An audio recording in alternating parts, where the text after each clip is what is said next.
Përshëndetje të dashur miqtë e mi, ja ku po ritakojmë sërish me mua Tirona Lilin, këtu në kanalin Monitor TV për të ndarë lajmet edhe ngjarjet më të fundit. Do të flasim tani për Mateo Borin. Unë e di që jeni shumë të pasionuar në fakt drejt Mateos, dëshironi të dini të rejat më të fundit, se çfarë po ndodh me të, çfarë bëhet me jetën e tij, si janë dinamikat e jetës së tij.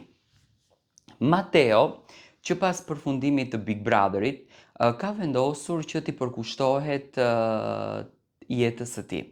Kur flasim jetës së tij, ç'në kupton? Do me thënë, t'i përkushtohet profesionit, biznesit të cilin e bënte më herët, të jetë sa më shumë kohë në palestër, të ndanë sa më shumë kohë në palestër dhe të jetë pranë njerëzve të cilët e duan dhe ai i do.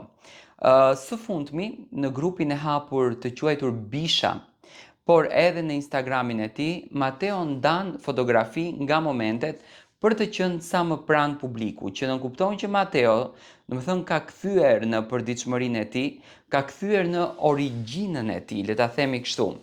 Mateo është duke punuar me shumë intensitet për të rritur këtë profesion edhe më shumë.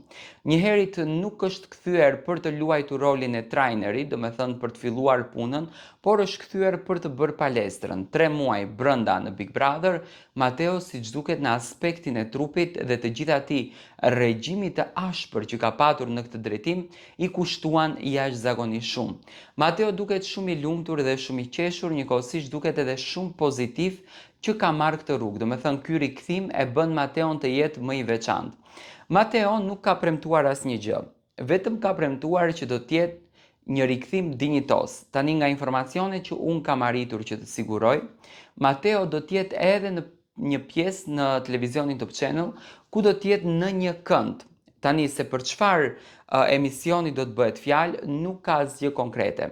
Ka shumë thashe theme që Mateo do të jetë në përputhen, që mendoj do të ishte një përzgjedhje ideale që të ishte në përputhen, sepse është një lloj emisioni, një lloj show që komentohet shumë, që flitet shumë për të, që analizohet shumë, a në fund të ditës do me thënë është diçka shumë e bukur që ndodh dhe që dhuron shumë dashuri tek publiku. Do me thënë është përfolur tepër që të jetë Mateo tek përputhen, por edhe pritet që mund të jetë në pozicione si për shembull trotuar, një nga emisionet më interesante.